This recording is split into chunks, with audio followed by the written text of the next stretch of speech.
of the Uringan Birragubba people, who are located near Fraser Island, on the coastline. With the skills that I had in sign language and working with deaf people in the community, I decided to start working with and teaching deaf children. I would assist deaf children from prep through to secondary level. I finished doing that about 14 years ago. I then decided to go back to university. I got a business degree and I set up my own business in 2007.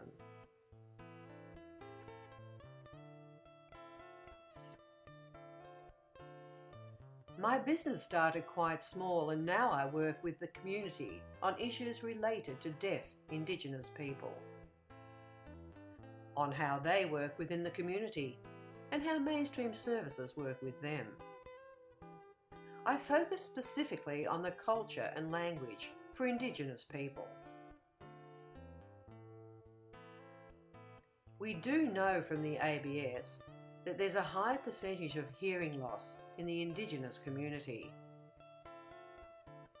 My client base is about 22,000 deaf Indigenous people throughout the country. But there's actually more than that. If I look at the 22,000 people and their families as a population, then there's roughly about 100 to 200,000 who have a severe hearing loss. I think hearing loss in the Indigenous community is quite well known from a health perspective, with otitis media. And looking at it as a condition, you can see that the model of the medical profession looks at deafness medically rather than a communicative side of a person. Hearing loss affects them both medically as well as their communication needs. So if the medical situation is rectified with hearing aids or medication, that's fine. But you really need to look at how all people who have hearing loss are able to communicate.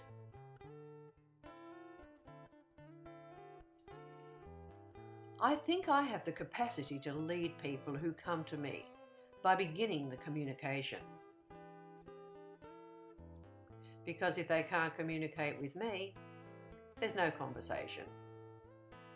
And so if I'm able to help them with communication, that's the beginning for them to be able to communicate with others. I try to stop the mystique so that they can see that I'm a person in the community that's deaf or has hearing loss, and you're able to achieve anything, that they can do anything in their life. I'm hoping that I'm able to give the community that hope, that leadership. That skill really is a gift. Communication is a skill and a gift.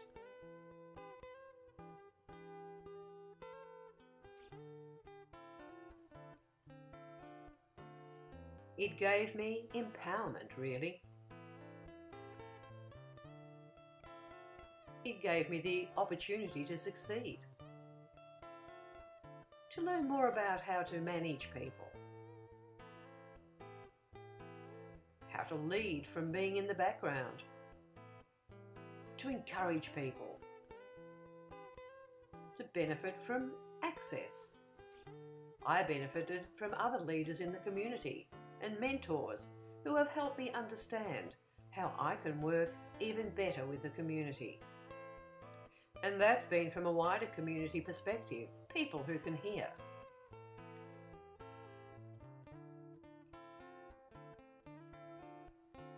I started with a lot of motivation, energy, and passion.